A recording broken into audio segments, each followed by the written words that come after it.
இயேசு ஜீவிக்கிறார். சுவிசேஷ ஊழியம் வழங்கும் ஜீவ வார்த்தைகள்.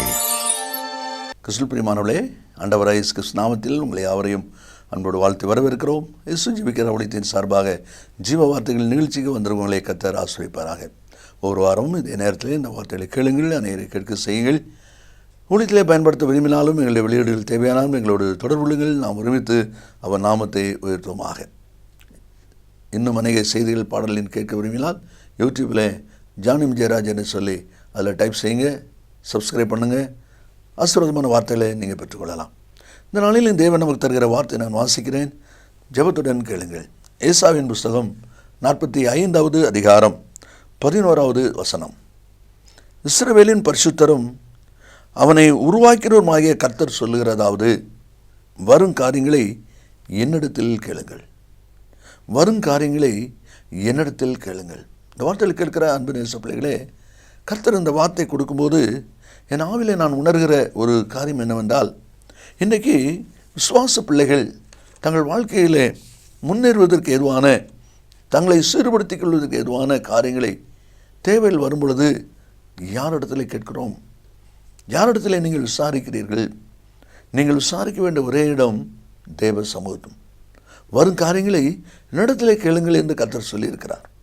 ஆனால் இன்றைக்கு வேத வசனத்திலையும் பார்க்கிறோம், அநேகருடைய காரியங்களிலே துக்கமும் வேதனையும் சஞ்சலமும் உண்டாகிறது என்று சொன்னால் காரணம், அவர்கள் கர்த்தரிடத்திலே கேட்காமல், கர்த்தருடைய சமூகத்து நேராய் கொண்டு வராமல் எங்கேயோ போகிறார்கள், யாரிடத்திலோ போகிறார்கள், யாரிடத்திலோ கேட்கிறார்கள்.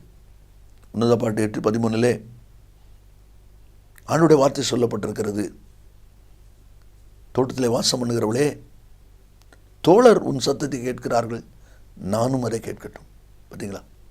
தோழர் கேட்குறாங்க, நான் கேட்கட்டும். அவங்க கேட்டுட்டு ஐயோ பாவம் பரிதாபம் இதான் சொல்லுவாங்க. ஆனால் நான் கேட்டேன்னா உனக்கு விடுதலை உண்டாகும், நீ என்னிடத்திலே கொண்டு வா. அதே தான் ஆண்டுடைய வார்த்தை சொல்வதை நாம் அதில் பார்க்கிறோம். ஏசாயா 1:12 வழக்காடும் வாருங்கள் என்று கர்த்தர் சொல்லுகிறார். உங்களுக்கு வழக்கு இருக்கிறதா? பிரச்சனை இருக்கிறதா? மனுஷத்தை கொண்டு போகாதீங்க, மற்றவங்கிட்ட கொண்டு போகாதீங்க. அதனால தான் பவுல் கொரிந்தியருக்கு முதலாம் நிருபம் எழுதும் போது 6வது அதிகாரம் 1-2 வசனங்களெல்லாம் நீங்கள் வாசிப்பீங்கன்னா அதில் சொல்லப்பட்டிருக்கிற முக்கியமான அனுபவம் என்ன? உங்களில் ஒருவனுக்கு வேறு ஒருவனுடைய வழக்கு இருந்தால் நீங்கள் அநீதி காலத்தில் போகிறது என்ன என்று கேட்குறேன். அப்படியானால் தேவனுடைய ஜனம் நியாயம் தீர்ப்பார்கள் என்று அறியீர்களா என்று சொல்லி இந்த பகுதியை வாசித்து பாருங்கள். அதில் சொல்லப்பட்டிருக்கிறது. அதாவது நாம் தேவனிடத்தில் நம்முடைய காரியங்களை கொண்டு வர வேண்டும் என்று சொல்லி தேவனுடைய வார்த்தை இருக்கிறது. நீதிமொழி 25:9 மற்றவனிடத்தில் ரகசியத்தை வெளிப்படுத்தாதே. ரகசியம் அப்படிங்கிறதுக்கு அர்த்தம் என்ன? யாருக்கும் தெரியக்கூடாது, எல்லார்ட்டையும் பகிர்ந்து கொள்ள முடியாது, பகிர்ந்து கொள்ளக்கூடாது. அதை கவனமாக மறைவாக வச்சுக்கணும். அதுக்கு பேர் தான் ரகசியம். சொல்லப்பட்டிருக்கு, மற்றவனிடத்தில் ரகசியத்தை வெளிப்படுத்தாதே. இன்றைக்கி அநேக சமயங்களிலே ஜனங்களுக்குள்ளே காயங்களும் வேதனைகளும் இருப்ப காரணம், மறைவாக கவனமாக வைக்க வேண்டிய ரகசியத்தை வெளியிட்டுருவாங்க. அதனால தான் காரணமில்லாத காயங்களும் வேதனைகளையும் சந்திக்கிற பல அனுபவத்தை நாம் அங்கே பார்க்குறோம். வேதாமத்திலிருந்து சில அனுபவங்களை நம்ம வாசி ஜெபிக்க போகிறோம். முதலாவது எஸ்தர் புஸ்தகம் 1ஆம் அதிகாரம் 15வது வசனத்தில், அகஸ்வேரு ராஜா தன்னுடைய மனைவியாகிய ராஜாத்தியாகிய வஸ்தி தான் கூப்பிட்ட போது வரல அப்படின்னு சொல்லி சொன்ன உடனே அவருக்கு மிகுந்த விசனமாகிறது, மிகுந்த கோபம் வருகிறது, தனக்குள்ளே மூர்க்க வரி கொண்டான்னு சொல்லியிருக்கு. உடனே என்ன பண்ணுறான்? ராஜ்ய சபையை கூட்டி எல்லா மந்திரிகளுக்கு முன்னால், ராஜாத்தை இப்படி நான் கூப்பிட்டேன் வரல, அவளுக்கு என்ன செய்யணும் அதுதான் நல்ல சொல்லப்பட்டிருக்கு. தேச சட்டத்தின்படி அவளுக்கு செய்ய வேண்டியது என்ன என்று கேட்டான் என்று எல்லாம் வாசிக்கிறோம். நிறைய கவனிங்க, குடும்பத்தில் உள்ள பிரச்சனை இது. அப்போது தன்னுடைய மனைவி குறித்து, கணவனை குறித்து, பிள்ளைகளை குறித்து பிரச்சனை வரும்போது அதை சமுதாயத்துக்கும் சபைக்கு கொண்டு வந்து செய்யக்கூடிய காரியம் அல்ல. அப்படிப்பட்ட ஒரு காரியத்தை அவர் செய்வதை நாம் அதில் பார்க்குறோம். அப்படி செய்ததுனால மெமுகான்கிற ஒருத்தன் சொல்லிட்டான், இனி வஸ்தி ராஜாத்தான் இருக்கக்கூடாது, அவளை தள்ளிட்டு அதுக்கு பதில் வேறொரு ஸ்திரீயை ராணியாக்கிடணும் என்று சொல்லி ஒரு ஆலோசனை கொடுக்குறான். ராஜாவுக்கும் அது நல்லது என்று பட்டது என்று தான் நம்மளை வாசிக்கிறோம். அது நலமாக தோன்றதுனால உடனே சட்டத்தில் அவரும் எழுதிட்டார் இந்த மாதிரி அப்படின்னு சொல்லி. முடிவு என்ன? எல்லாரும் அவங்கவுங்க வீட்டுக்கு போய் தங்கள் மனைவி பிள்ளைகளோடு சந்தோஷமாக மகிழ்ச்சியாக இருக்கிறாங்க. ஆனால் ராஜா தன் மனைவி இல்லாமல் அன்று முழுதும் வேதனையோடு இருக்கிறார். அடுத்து 2ஆம் அதிகாரம் 1ஆம் வசனத்தில் வாசிக்கும் போது, அகாசுவரின் உக்கிரம் தணிந்த போது அவன் வஸ்தியையும் அவள் செய்ததையும் அவளுக்கு செய்யப்பட்டதை நினைச்சாங்க. பார்த்தீங்களா? அதை நினைச்ச பிறகு என்ன நினைச்ச முடியும்? ஏன்னா சட்டத்தில் எழுதியாச்சே, ஒன்றும் செய்ய முடியாது. தள்ளுனதான். இந்த வார்த்தையில் கேட்கிற அன்பு நேச பிள்ளைகளே, ஒருவேளை ராஜாத்தி என்பது ஒரு பக்கம் உண்மையானாலும் தன் மனைவிங்கிறதுனால இப்படி பப்ளிக் கொண்டு வந்து சாரணை நடத்தக்கூடிய ஒரு காரியம் அல்ல. உங்களுடைய வாழ்க்கையிலையும் ரகசியம், குடும்ப ரகசியம் என்று சொல்லி வைத்திருக்க காரியத்தை ஊரறிய கொண்டு வந்து நீங்களே வேதனைக்கு தள்ளிடாதபடி அதை ரகசியமாய் கவனமாய் காரியங்களை செய்யுங்கள். அதான் ஆண்டவர் சொல்கிறாரு, வரும் காரியங்களை என்னிடத்தில் கொண்டு வா அப்படின்னு சொல்லி கத்த கொண்டு வருகிறார். அவனுடைய சவுண்டு கொண்டு வரீங்கன்னா நிச்சயமாய் காரியம் ஜெயமாக நடக்கும் என்பதில் சந்தேகமே இல்லை. இனி 2வது ஒரு அனுபவத்தை நான் வாசிப்போம். சாலமோன் ராஜாவுடைய மகனாகிய ரெகொபெயாமுடைய வாழ்க்கையில் நடந்த ஒரு சம்பவத்தை நாம் இங்கே காண்கிறோம். 1 ராஜாக்கள் 12வது அதிகாரம் 13வது வசனத்தை நான் வாசிக்கும் போது அதில் சொல்லப்பட்டிருக்கிறது, ராஜா முதியோர் தனக்கு சொன்ன ஆலோசனையை தள்ளிவிட்டு வாலிபருடைய ஆலோசனையின்படியே அவர்களோடு பேசினான் என்று சொல்லி அந்த வார்த்தை இருப்பதை நம்ம அதில் பார்க்கிறோம். ஜனங்கள் எல்லாரும் வந்து சொல்கிறாங்க, இப்படி உம்முடைய தகப்பனார் எங்களுக்கு கொஞ்சம் பாரமான காரியத்தை செய்துட்டாரு, அதனால் கொஞ்சம் லகுவாக்கினா நல்லாயிருக்கும் அப்படின்னு சொல்லி ரெகொபெயாம்ட்ட வந்து கேட்ட உடனே, சரி நீங்கள் போயிட்டு 3 நாள் கழித்து திரும்ப வாங்க, நான் அதுக்குள்ளே யோசனை பண்ணி காரியங்களை நான் செய்கிறேன்னு சொல்லி அவங்கள அனுப்பி விடுகிறதை நாம் அதில் பார்க்குறோம். அவ்விதமாக அவங்க போயிட்டாங்க. போன பிறகு முதியோர்கிட்ட ஆலோசனை கேட்குறான். கேட்கும்போது முதியோர் சொல்கிறாங்க, நீங்கள் கொஞ்சம் சாஃப்டாக நடந்துக்கிடுங்க, காரியங்களை கொஞ்சம் லெகுவாக்குங்க. அப்படி நீங்கள் லெகுவாக்குனீங்கன்னா இந்த ஜனங்கள் எல்லா நாளும் உமக்கு ஊழியக்காரராக இருப்பார்கள் என்று சொல்கிறாங்க. அதை கேட்டுக்கிட்டான். உடனே அதை அப்ளை பண்ணாமல் இனி நம்மளோட வாலிபர்கள் சொல்லுவாங்கன்னு சொல்லி அங்கே போய் கேட்குறான். அப்போ அங்கே கேட்டபோது அவங்க கொஞ்சம் கடினமாக பதில் கொடுத்துட்டாங்க. உங்கள் நுகத்தை அதிகபாரமாக்குவேன், தகப்பன் உங்களை சவுக்களினால் தண்டித்தார், நான் உங்களை தேளினால் தண்டிப்பேன் அப்படின்னு சொல்லி கடினமாக உத்தரவு கொடுத்தாங்க.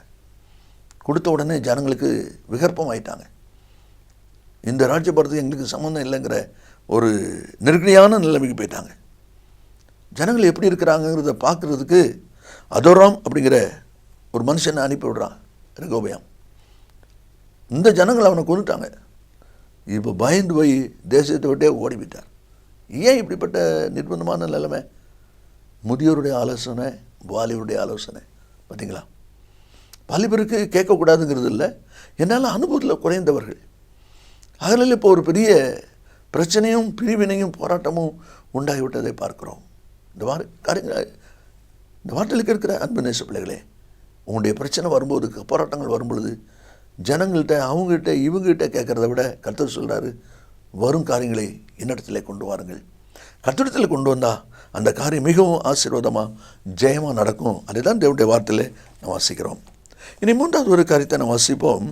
உன்னத பாட்டின் புஸ்தகம் 3வது அதிகாரம் 1வது வசனத்தை நாம் வாசிக்கும்போது அதிலே சொல்லப்பட்டிருக்கிறது, ராக்காலங்களில் என் படுக்கையிலே என் ஆத்தும நேசரை தேடினேன், தேடியும் நான் அவரை காணவில்லை.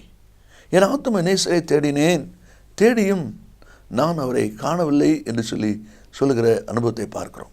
அதாவது என் ஆத்தும நேசரை தேடினேன், காணவில்லை என்று சொன்னால் ஆவியானுடைய பிரசன்னத்தை நான் இழந்திருக்கிறேன். ஆவியானுடைய சத்தம் எனக்கு இப்போ கேட்கல, ஆவியானுடைய முகப்பிரகாசம் எனக்கு உண்டாகலை, ஆவியானுடைய ஒரு ஐக்கியத்தை நான் காண முடியாமல் இருக்கிறேன்னு சொல்லி அப்படிப்பட்ட ஒரு நிலைமை. ஏனென்றால் இது நேசர் நேசம் அவர்களுக்குள்ள ஒரு ஆவிக்கிற ஐக்கியம் தான் இந்த உன்னத பாட்டு புஸ்தகம். அப்போ நேசரை காணலைன்னு சொல்லும்போது அவன் என்ன செய்யறா பாருங்கள். 3வது வசனத்திலே, நகரத்திலே திரிகிற காவலால் என்னை கண்டார்கள், என் ஆத்தும நேசரை கண்டீர்களா என்று அவர்களை கேட்டேன். பார்த்தீங்களா? காவக்காரங்கிட்ட போய் கேட்குறா, என் ஆத்தும நேசரை கண்டீர்களா என்று சொல்லி. ஆத்தும நேசரை காணலை, ஆவிக்குரிய ஐக்கியம் குறைஞ்சதுன்னு சொன்னால் காவல்காரங்கிட்ட கேட்குறது இல்லை. காவல்காரர்கள் என்பது ஆவிக்குரிய அன்பை நம்ம பார்க்கும்போது அவர்கள் சத்துருக்கு அடையாளமாக சொல்லப்படுபவர்கள். என்னென்றால் 5ஆம் அதிகாரம் 7வது வசனத்தில் நம்ம வாசிக்கிறோம், நேசர் கடந்து போன பின்பு நேசம் திரும்ப அவள் கதவை திறந்து வெளியே வருகிறாள். வெளியே வந்து அதே காரியத்தில் நம்ம பார்க்குறோம், நகரத்தில் திரிகிற காவலாளர் என்னை கண்டு என்னை அடித்து என்னை காயப்படுத்தினார்கள். அலங்கத்தின் காவக்காரர் என் மேலிருந்த என் போர்வையை எடுத்துக்கொண்டார்கள். அப்படின்னா நேசரை இழந்து வருகிற, ஆவிக்குரிய ஐக்கியத்தை, அன்பை இழந்து வருகிற நிலைமையில் சத்துருவாய் பிசாசானவன் நம்மை காயப்படுத்துகிறவனாக, நம்மை வேதனைப்படுத்துகிறவனாக, இருக்கிறதையும் நஷ்டப்படுத்துகிறவனாக மாறுகிறான் என்பதுதான் அந்த வார்த்தையில் சொல்லப்பட்டிருக்கிறது. அப்போ ஆண்டவர் சொல்கிறாரு, நீ ஏன் அவங்கள தேடி போகிற, என்னிடத்துல வா. அதை தான் கர்த்தர் சொல்வதை நாம் அதில் பார்க்கிறோம். இன்றைக்கி எத்தனை பேர் தேவனை தேடி வருகிறோம் என்பதை யோசித்து பாருங்கள். கர்த்தருடைய சமூகத்தில் வருகிறோம் என்பதை யோசித்து பாருங்கள். அவர் ஆயத்தமாக இருக்கிறார். என்னிடத்தில் வா என்று சொல்லி, உன் சத்தத்தை நான் கேட்கட்டும் என்று சொல்லி அவர் ஆயத்தமாக இருக்கிறார். ஒருவேளை ஆவிக்குரிய ஐக்கியத்தை இழந்திருக்கிற, ஆவிக்குரிய உறவை இழந்திருக்கிற பிள்ளைகள் இதை கேட்டுக்கொண்டிருப்பீங்கன்னு சொன்னால், உங்களுடைய ஜெப வாழ்க்கையில் பின்வாங்கியிருக்கீங்களா? கர்த்தரோடு உள்ள உறவில் பின்வாங்கிற நிலைமை உணர்றீங்களா? ஆவிக்குரியல் என்று சொல்லி, ஊழியக்காரர் என்று சொல்லி யாரோடத்துல நீங்கள் ஆலோசனை கேட்பதை விட கர்த்தர்ட்ட வாங்க, என்னிடத்தில் வாங்க என்று சொல்லி ஆண்டவர் தடுவதை சொல்வதை பார்க்கிறோம். நீங்கள் தேவ சமூகத்தில் அமர்ந்து கர்த்தரை நோக்கி நீங்கள் பார்ப்பீங்கன்னா காரியம் நிச்சயமாக ஜெயமாக இருக்கும். அதே தான் தேவனுடைய வார்த்தையில் வாசிக்கிறோம். அதே கர்த்தர் இன்றைக்கு நம்மிடத்தில் எதிர்பார்க்கிறார்.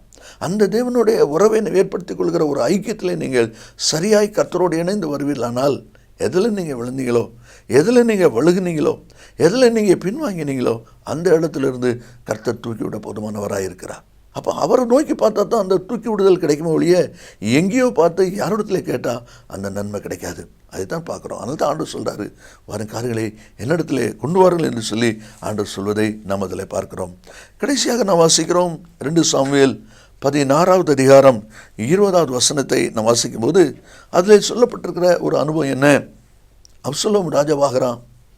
இப்போது தாவீது அவனோடு சேர்ந்தவங்க எல்லாரும் அப்சலோமுக்கு பயந்து ஒலிவ மலை ஏறி ஒளிஞ்சு போகிறாங்க. அவங்களை எப்படியாவது பிடிக்கணும்னு சொல்லி அவன் பிரயாசப்படுகிறான். அப்படி பிரயாசப்பட்டு காரியங்களை செய்யும்போது அவங்களுக்கு ஆலோசனை கொடுக்குற அந்த மனுஷன் பேர் அகித்தோப்பேல். அவன்கிட்ட வந்து கேட்குறான் பாருங்கள், அப்சலோம் அகித்தோப்பேலை பார்த்து நாங்கள் செய்ய வேண்டியது இன்னதென்று ஆலோசனை சொல்லும் என்று சொல்கிறான். தாவீதுக்கு பிறகு அவனுடைய மகன் அப்சலோம் அதே அகித்தோப்பேல்கிட்ட ஆலோசனை கேட்குறான். என்ன ஆலோசனை கேட்குறான்? தகப்பனாகிய தாவீதை கொல்லணும் அப்படின்னு சொல்லி அதுக்கு என்ன ஆலோசனை செய்யலாம் அப்படின்னு சொல்லி கேட்குறான். அப்போ அவன் சொல்லும்போது சில காரியங்களை சொல்லிட்டு வருகிறார். 17வது அதிகாரம் 1 வசனத்தை வாசிங்க. அதில் சொல்லப்பட்டிருக்கு, அகித்தோப்பேல் அப்சலோமை நோக்கி, நான் 12,000 பேரை தெரிந்து கொண்டு எழுந்து இன்று ராத்திரி தாவீதை பின்தொடர்ந்து போகட்டும். அகித்தோப்பேல் யார்? ஆலோசனைக்காரன். அவன் போர் வீரனும் கிடையாது, போர் தளபதியும் கிடையாது, யுத்தம் பண்ணுகிறவனும் கிடையாது. அவன் ஆலோசனைக்காரன் தான். ஆனால் ஆலோசனைக்காரன் சொல்கிறான், எனக்கு உத்தரவு கொடுங்க, நான் 12,000 வீரர்களை கூட்டி கொண்டு போய் தாவீதை மட்டும் நான் கொண்டு வருவேன்னு சொல்லி, பின்னால் அந்த வசனத்தை நீங்கள் வாசித்தீங்கன்னா 2ஆம் வசனத்தில் கடைசியில் சொல்லப்பட்டிருக்கிறது, நான் ராஜா ஒருவனை மாத்திரம் விட்டு ஜனங்களை எல்லாம் உம்முடைய வசமாய் திரும்ப பண்ணுவேன். தாவீதை மட்டும் கொலை செய்துட்டு மிச்சம் எல்லாரையும் உம்முடைய பக்கம் திருப்பிடுவேன் அப்படின்னு சொல்லி அகித்தோப்பேல் சொல்கிறான். ஏன் அகித்தோப்பேலுக்கு இப்படிப்பட்ட ஒரு காரியம் வருது? இவன் ஆலோசனைக்காரன் தானே, இவன் போர் வீரன் கிடையாது. அப்போ எப்படி இவன் போரை நடத்த முடியும்? ஏன் இவன் இப்படி கேட்குறான் அப்படின்னு சொன்னால், அவனுடைய மனசில் இருந்த ஒரு பழிவாங்குகிற தன்மையை சரி பண்ணுவதற்கு, நிவர்த்தி பண்ணுவதற்கு சரியான ஒரு வாய்ப்பு கிடைச்சுன்னு நினைக்கிறான். என்ன?